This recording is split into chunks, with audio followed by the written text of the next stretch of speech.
Hello, Packers fans. Welcome into PackersNews.com. I'm Kassidy Hill, joined by Ryan Wood. It is playoff week. I was telling Ryan right before we started that Monday's Facebook Live was nuts, and we didn't talk about anything. And so, Playoffs. don't let me down, fans. Tune in. If you have any questions, go ahead and put them in the comments. But Ryan, before we get to questions, before we get to the 49ers, a little bit of Packers news today that at least took me by surprise. Defensive lineman Kingsley Kiki is no longer with the team. Kind of just break it down for us how that news came about and what this means. Yeah, it's a little. It's always surprising when they cut a former draft pick this late in the season. But I think Cassidy, in hindsight, retrospectively, the writing was kind of on the wall here. I mean, he dropped out of off the radar out of nowhere, inactive for 3 games. One of those was COVID, but 2 of them were personal reasons. We don't know what the personal reason was, and we can't even speculate. But it's clear that he dropped off the radar. And I do think that this does coincide with this defensive line's deeper right now than it's been in some time. The biggest reason for that, Dean Lowry's emergence, 5 sacks, half of his career total through his career entering this season. It's got some depth. Kingsley Kiki was a depth player. He was a guy that, especially as a pass rusher, he was a guy that could get you a couple sacks here and there. They've gotten that from Dean Lowry. So I don't know why Kingsley Kiki dropped off the radar. I don't know what the personal reasons were. Joe Barry wouldn't get into that today, but he did confirm that Kingsley Kiki is no longer here. Mm-hmm. Someone actually had a good question. Gaston asked, has Kiki said anything? I was looking on social media to see if he had posted anything. It's been a few weeks since we've talked to Kiki. I think it was well before the bye the last time we talked to him. So, again, like we said, not really sure what happened, not going to speculate when it has to do with someone's personal issues, but clearly a surprise. But like you said, writing was on the wall. We have not seen him for 3 or 4 weeks now. He hasn't played in the last 3 games, haven't really seen him out and about and practice with the team. So, wish him all the best. And that is one less player that they have. Not to minimize his impact, but as you said, their defensive line is getting pretty deep right now. And they're going to get some guys back in that front 7. Yet another day with Whitney Merciless out at practice. We had all but shipped Whitney Merciless back to Texas in our heads. And then he comes back at practice saying that he's ready to get back into football. So do you think we see Whitney Merciless on Saturday versus the 49ers? Yes. I think you see Whitney Merciless. I think you see Zadarius Smith.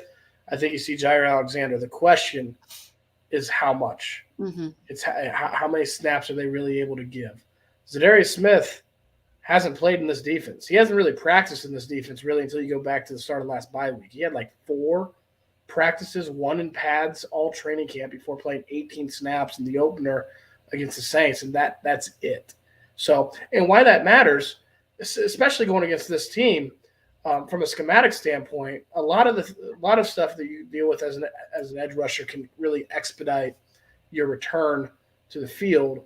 But if you've got to balance being a pass rusher with setting a hard edge against the run, schematically that's you got to play within the defense. You got to play within the scheme, and that can be a challenge. So, and you got to do that against the 49ers offense with Kyle Shanahan's scheme that is going to absolutely attack the edges on the ground game. So, yeah, I think Zadarius Smith, Whitney Merciless, Jair Alexander, they'll be back. The big question, Kassidy, will David Bakhtiari play? Mm-hmm. And I don't know. I think a lot of he practiced today, had load management off day yesterday, was in pads today. Whether or not David Bakhtiari plays is going to really be incumbent and dependent on whether or not the knee responds today. It's hard for me to see him playing a full game right now. I'm not saying that he won't. He could. But the thing you've heard with David Bakhtiari is getting back into football shape on that knee. And when you've got these load management days and you're not practicing consistently, it's hard to do that. So I don't know, Cassie. That to me is the big question. Yeah, exactly. Like you said, he was out at practice today, but 27 snaps versus the Lions is a lot different than a full game versus the 49ers, especially if they have Nick Bosa and Fred Warner back. It looks that Fred Warner will play. He actually spoke to the media yesterday. I was able to join the 49ers media. He spoke to the media. He said he was planning on playing. He's been taking it easy at practice. Nick Bosa is still in concussion protocol. Kyle Shanahan made it very clear that it is not his call whether or not Nick Bosa comes out of concussion protocol. That is purely up to the doctors. I believe I saw a practice report that that Fred Warner and Jimmy Garoppolo, who's dealing with a shoulder and thumb, did practice today, that Nick Bosa did not. That's a huge difference maker if Nick Bosa is not out there. No matter who you have on offensive line, but if he's not out there, could that make the day a little bit easier for David Bakhtiari if he is able to play? I think from David Bakhtiari's standpoint, it's less about opponent and more about the knee. And what I mean by that, those 27 snaps, remember why he left the field in Detroit. It was a fatigue thing. That's how Matt LaFleur described it. Is they had a range for him coming in of how many snaps he would play, and he got to the top of that range. So for him to not be practicing consistently and go from 27 snaps being fatigued to 60, it makes a big difference. So I don't know if the fatigue factor is going to be there, how much he's been able to get into football shape on the knee. Now, not having Joey Bosa, that makes it a heck of a lot easier for whoever's the left tackle. Obviously not having that the contend with that guy is going to make it easier. But when it comes to David Bakhtiari specifically, I think it really comes down to his football conditioning, his football shape. Mm-hmm. We've got a lot of questions coming in, so let's go to a few of these before we wrap up today. We saw several about the edges and the linebackers. So let's jump right in. Eric asked it very specifically, so we're going to pop Eric's question up here. Can Deebo Samuels be the challenge on Saturday? Can the Packers linebackers cover him at the second level? Ryan, before you answer this question, I'm going to throw some numbers at you. Deebo is currently averaging 18 yards per reception. 18. That is 8 more than you need for a first down. And he is averaging 6.3 yards per carry, which is second in the league with a minimum of 50 carries as a requirement. So he's one of the league's best receivers. He's one of the league's best rushers. And, hey, he's thrown a pretty nice touchdown pass as well. Containing him is obviously the key. We talked to the defending players today, Kenny Clark and Preston Smith. Preston Smith said we have to have eyes on him at all times. That doesn't even take into account the other players that the 49ers have out there on offense, like George Kittle, Kyle Juszczyk, Brandon Ayuk. But let's focus just on Deebo Samuels for a little bit. And let's start with Eric's question. Can the Packer linebackers cover him at the second level? Devondre Campbell's an all-pro. So, you've got to like having an all-pro on that second level. I'll tell you, it's what an incredible season Deebo Samuels had. He's always been that versatile type gadget player. Did you cover him at South Carolina? Or was he after your time? I think he was after my time. Okay. Yeah, no, I was only there for one season. But excuse me. He's always had that ability, but he's never done it consistently till like the middle of November when they throw him in the backfield, they start using him consistently. The next 5 games, he's got 6 rushing touchdowns. So he's a guy that they're going to have to, as you said, eyes on all time. Right. And such a huge guy as well because of what all he can do. Sorry, I was going to take you off there for a second. I'm good. This COVID cough, man, it's been like 6 weeks and I'm still like dealing with it. Yeah, it'll knock you out. Levi asked another specific question about Deebo. Packers handled Deebo when he was running just outside runs week 3. I think he had 2 carries for 0 yards week 3. He was more of a receiver with over 52 yards there. How do they fare now with him running between the tackles? I got to speak to 49ers reporter Laura Britt earlier today as she made the comment. She said, one of the reasons that Deebo Samuel is having such a good year is because now, their passing game, especially over the middle, is not solely dependent on George Kittle. He can come in and block. And he's not only one of the best receiving tight ends in the league, he's one of the best blocking tight ends in the league. So, I mean, how do you stop all of that? Not only outside, but because we keep talking about the edges, but you've got to remember too, this is a line that holds Trent Williams. They can bring George Kittle in as a blocker. They can bring Juszczyk in as a blocker. Can you stop him in the middle? between Well, the Packers know that about George Kittle too, because he didn't kill him as a receiver in the 2019 NFC Championship game. Jimmy Garoppolo threw 8 passes. Right. The passing game wasn't a factor. Maybe the biggest offensive key to that game, George Kittle killed them as a blocker. Mm-hmm. He was as dominant of a tight end blocking performance as you'll ever see in that game. When you talk about how they attacked the edges, George Kittle was on the edge. He was the one blocking. So, yeah, they and it's not just that Kyle Shanahan has the scheme. He's got the pieces for it. Yusuf, like you said, Kittle. They've got blockers at key positions to run that scheme. Let's say they do use Kittle as a receiver as well. And let's note that this game is probably going to be a game that's on the ground because of the weather. We'll get into that in a minute. But this game is probably going to be on the ground. But let's say it does get into the air. They're not going to have Jimmy Garoppolo throwing deep downfield. He's going to dink and dunk. That's who he is. That's what he does. So let's say they do go to Kittle. There was a question here from Rebecca. Rasul Douglas, Kevin King, Adrian Amos, who will be best covering Kittle? I've got my opinion if those are the 3 options, but who do you say? You're going to see a mixture, I think. I don't think it's going to be one guy. You're going to see some Amos. You're going to see some Devondre Campbell. It's not going to be Rasul Douglas, and I don't think you're going to see a lot of Kevin King. That's just period. Yeah. You're going to see some Darnell Savage on him. I think they're going to rotate, and you're going to see some zone too. I mean, it's going to be kind of by committee. Right. And I think if, like you said, we're not going to see much of Kevin King regardless. They're pretty set with who they've got without him. Rasul's going to stay on the outside, probably covering Ayuk or Samuel if he flexes out. I would think bringing up Adrian Amos would be your best option out of the secondary. But like you said, that's a linebacker's job. That's a hard job for a linebacker to have to cover a guy possibly deep. So we'll see how that works out. But as we said, this is a game that's going to largely be on the ground because of, one, the weather, and several 49er players, including Jimmy Garoppolo, was asked yesterday about the weather. He reminded everyone he grew up in Chicago, and but he did reference the weather, and this is what he had to say about the game.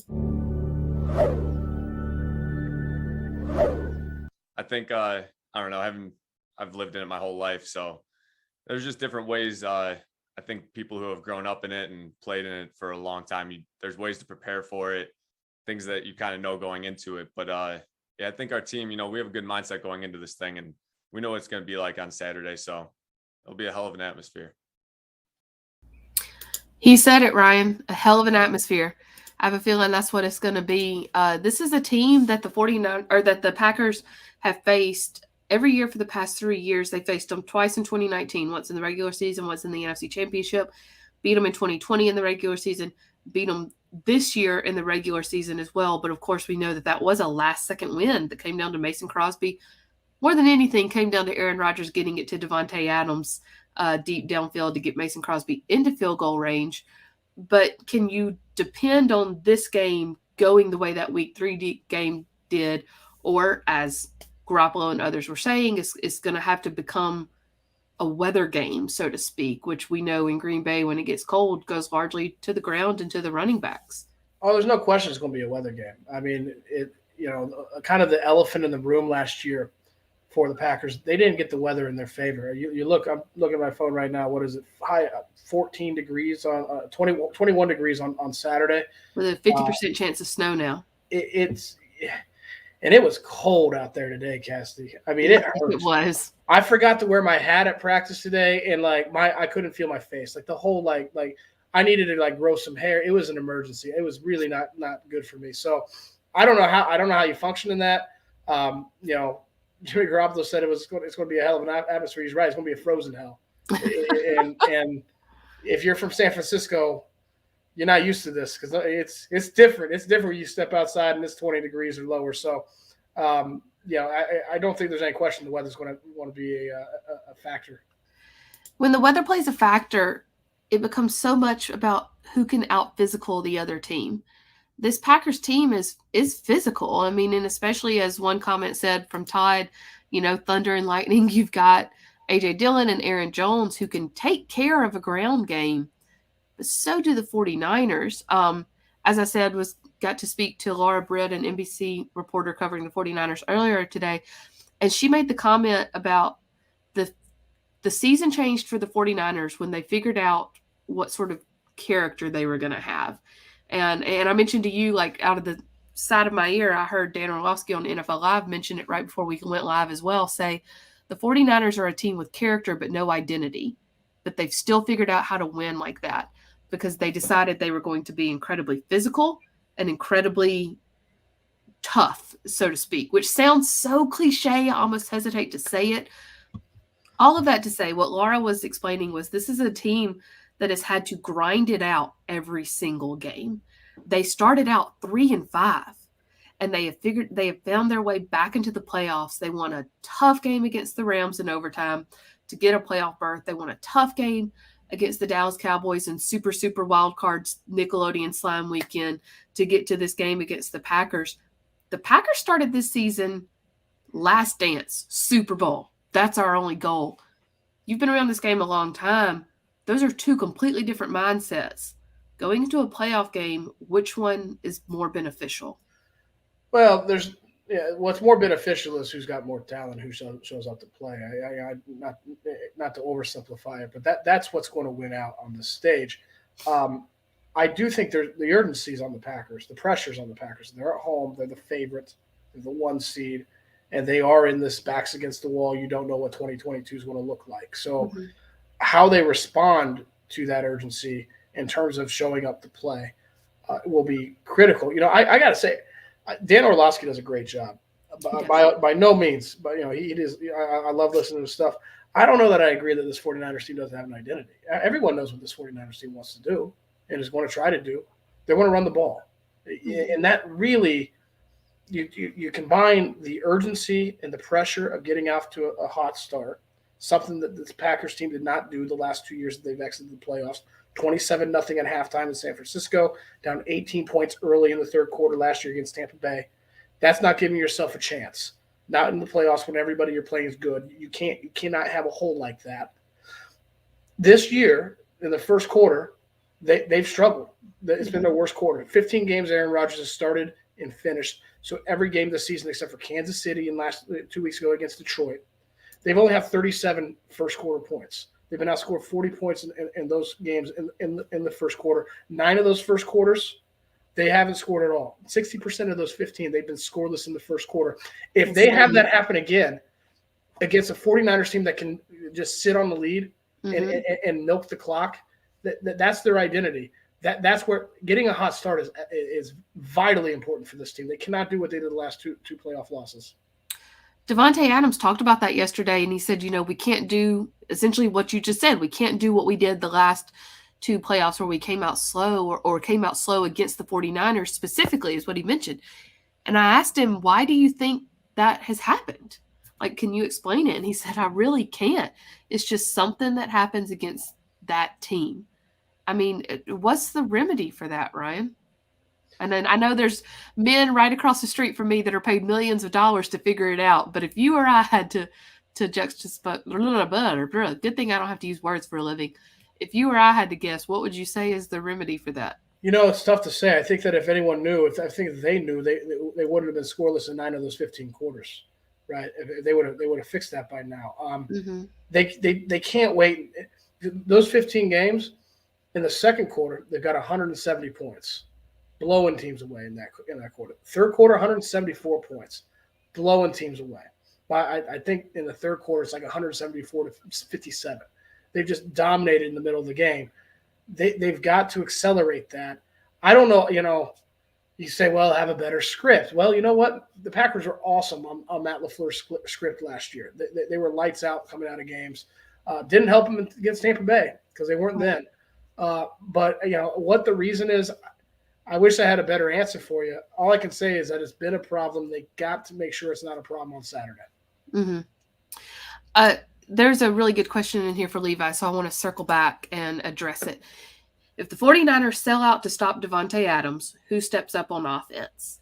Hey, Allen Lazard. Would show Allen Lazard. Yeah, go ahead. He's got 8 touchdowns this season, 5 in the last 5 games, 4 in the last 3 games. He has gotten on the same wavelength with Aaron Rodgers to the point that he's a bona fide number 2 receiver. But, you know, the other thing I'll say too, it's not even the passing game. It's freezing cold, and we're talking all this about the 49ers run game. But let's not forget that the Packers have Aaron Jones and A.J. Dillon in their backfield. Mm-hmm. And when you've got a cold weather game like this, those are 2 really good guys to have behind Aaron Rodgers. That depth, that 1-2 punch, right. Not just the depth. I mean, you talk about a 1-2 punch, you're thinking, okay, by committee, they've got depth there. There's talent. That's a lot of talent in Aaron Jones and A.J. Dillon. Either one of them could be a lead back in this league. But they've got each other, and they can keep each other fresh, give defenses different looks. Even if Devontae Adams has a big game, they've got to be able to run the ball. That's got to be part. They've got to have balance. They've got to have Aaron Jones and A.J. Dillon involved in this game. They will get Randall Cobb back for this game. But Tiffany with a good question, has there been any talk of Cobb taking over on kick returns? I know Mo Drayton talked to the media today. What sort of sense did you get from him about what he's going to do for a return man? Yeah, Maurice Drayton was pretty close best like usual.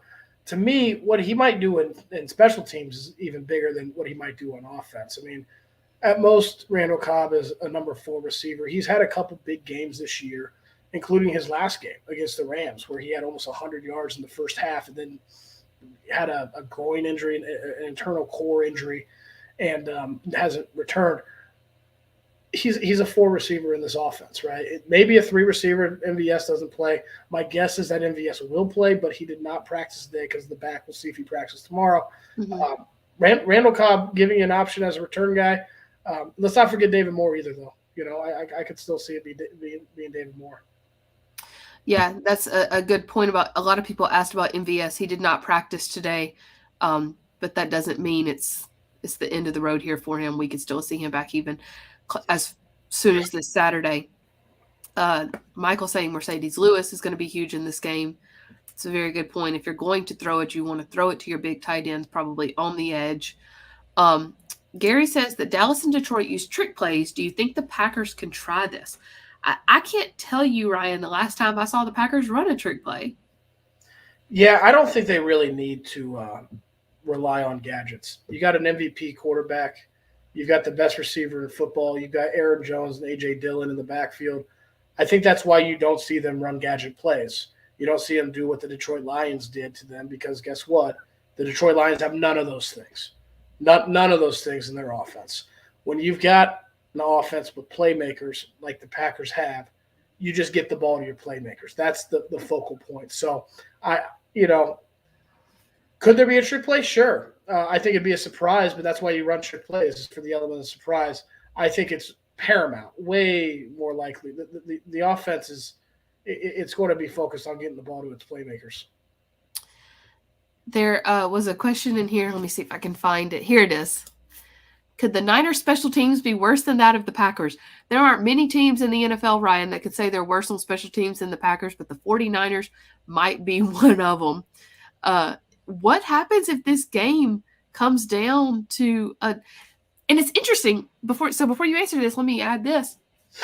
Earlier this year, I asked Aaron Rodgers a question about Mason Crosby, and in that answer, he said Mason Crosby and Robbie Gould are the 2 best kickers I've ever seen. That's the 2 kickers we're going to have on Saturday, but they, unfortunately for them, are 2 kickers in an otherwise not great special teams unit. What happens if this game comes down to field goals? I've been thinking this for weeks. I think we all have, right? What if, like the last time the 49ers were here for at Lambeau Field for a playoff game, what if it comes down to a field goal? Only this time it's Mason Crosby lining up. It's going to be a lot of knots in your stomach. You've seen the way that Mason Crosby kicked a 51-yard field goal to win the game week 3. He's made some big kicks this year. Got a couple mulligans in Cincinnati. Mm-hmm. He's made huge kicks over his career. He's kicked in a Super Bowl. He is the epitome of a veteran kicker that you want this time of year. That operation has just given you the willies all season. And so it almost just seems like it's bound to happen, like it's inevitable that it's going to come down to the foot of Mason Crosby and the operation, that field goal unit. If not this week, maybe next, at some point, if they get to the Super Bowl, that he's going to have to make a big kick. and kind of watch it like this a little bit, kind of peek a little bit. It's if you're a Packers fan, it's I don't know if you're going to be sitting too comfortable. Yeah, exactly. And you trust Mason Crosby, but do you trust it when everything else is going wrong around him? And not to keep harping on the weather, but the ball travels different in the cold. It does. So it does. It has to get to a certain level of cold. The wind at Lambeau Field is way more significantly cold, but it will be at that level on Saturday. It will be cold enough to dictate. I did a story a couple of years ago where I asked around to some of the field goal kickers that the Packers have had in their time, and I think it was Jack Christie that told me that the ball will travel 5 yards shorter if it gets cold enough. It can really deaden the flight of the ball, so it's going to factor into the decision making from the sideline. There is a narrative, I guess you could say, that if this game, and we talked about it ourselves at the beginning of this live, if this game gets put in Jimmy G's hands, it's the Packers to lose. That almost happened on this last weekend. There were a couple of times it looked like Jimmy G was going to throw a game-losing interception only for Dallas to make it worse. But Pack One says Packers should have a few opportunities to intercept Jimmy G. Rasul Douglas has been all over the place. I know you did a story on him this week that people can read on PackersNews.com and in the Green Bay Press Gazette and Milwaukee Journal Sentinel. He's been all over the place nabbing these interceptions. Do you think that this is another one of those games that could come down to maybe a Rasul Douglas game-winning play? Because he's had a couple now. This is what I was talking about going into the 2019 NFC Championship game. Jimmy Garoppolo's going to throw a couple of those balls up in the air. It was bound to happen. It's a foregone conclusion. They threw 8 passes. So he said, I'll show like you that Ryan. Again. I'm not saying he's going to be in the single digits with his attempts. Mm-hmm. Part of the reason he threw 8 passes, they didn't have to 27-0 at halftime. They didn't have to throw the ball. Packers get a lead, then all of a sudden Jimmy Garoppolo can't throw 8 passes. So you've got that again. It's the number one thing to me is how this team starts. It so much goes on that first quarter, those first couple of possessions. So much goes on that. But this is one of them. Getting more passes from Jimmy Garoppolo means getting more opportunities. And if they sit on that lead, they're not going to throw just to throw. That's not going to happen. Yeah. Eric said, since Devontae Adams does things no one else does, those are trick plays. I like that. He had that play versus the Vikings a couple of weeks ago where he turned and caught it in air and landed as he continued to turn. And it should not have been possible according to physics. I still don't know how he did it. He's one of those guys like Aaron Rodgers. There's a couple guys in this league, a handful of guys in this league that are like that. He's just a lot of fun to watch. You enjoy it while you see it, and who knows what 2022 holds for him as he becomes a free agent, but he's a lot of fun to watch. Mm-hmm. Ryan, you and I have to go film a podcast, so we're going to wrap up here. Just take one more question. Questions are continuing to come in. People are watching. I think I told you before we started, I said it's going to be crazy yet again. Thank you so much all for watching, for putting your questions in. We will do another Facebook Live before the game on Saturday, so make sure you tune back in on Friday. Like I said, we're going to take one more question.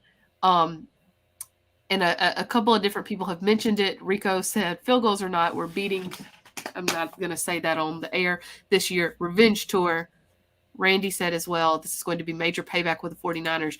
We've talked about they could essentially face the last 2 teams to knock them out of the NFC Championship to get to the Super Bowl. 49ers, and could potentially face the Bucs next week in the NFC Championship.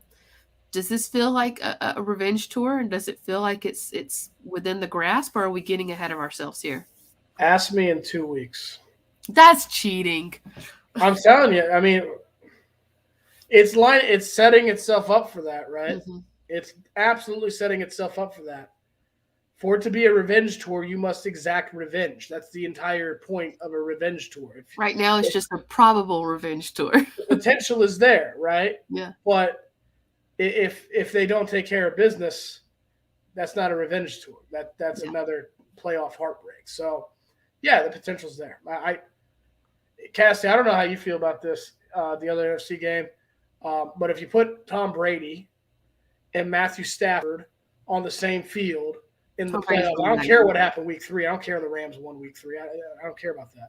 You put them on the same field in the playoffs, that's a massive mismatch, right, in a big game. So, yes, if the Packers get to the Super Bowl, I do think that they will go through San Francisco and Tampa Bay on their frozen tundra home field. Mm-hmm. Will it be a revenge tour? Ask me in 2 weeks. Yeah, we'll ask you then. We may end up asking you on Sunday, and you'll say no. Good point from YouTube here. Jimmy Garoppolo's bad passes last week came after he injured his shoulder. That is true. That is when all of the pick and almost picks came, was after he had his shoulder hurt. He's been limited in practice because of that this week, but he has practiced. They expect him to play on Saturday. But, one bad hit, and it could become Trey Lance's game. So we'll see. Speaking of that, Michael asked, can review who's playing of the injured players.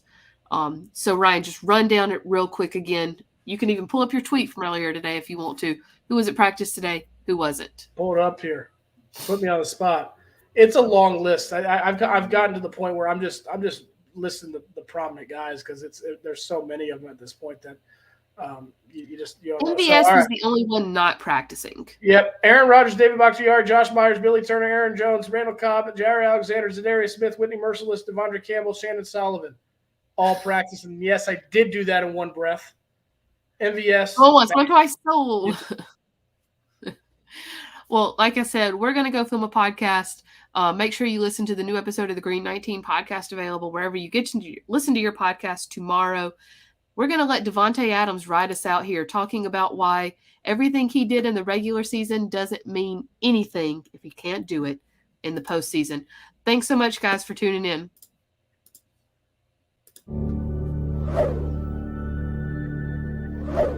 I think to a certain extent, the things you do in the regular season sometimes can get lost in the sauce a little bit if you don't follow it up with a decent playoff run or at least performance on yourself. So I like to take the same intensity, that I had for all 16, 17 games now and add to that as I get to the playoffs. But yeah, man, it's definitely a little bit of an amplified feeling when it's time to go. So when you have that feeling, I guess it kind of resonates more in your memory as well. So when I think about playoff football, or I think about football, I definitely think about the teams down the stretch. It's not really the guy who led the league in receiving or led the league in rushing. You don't really remember that years later. You think about the teams that had a legit playoff push and going to win Super Bowl.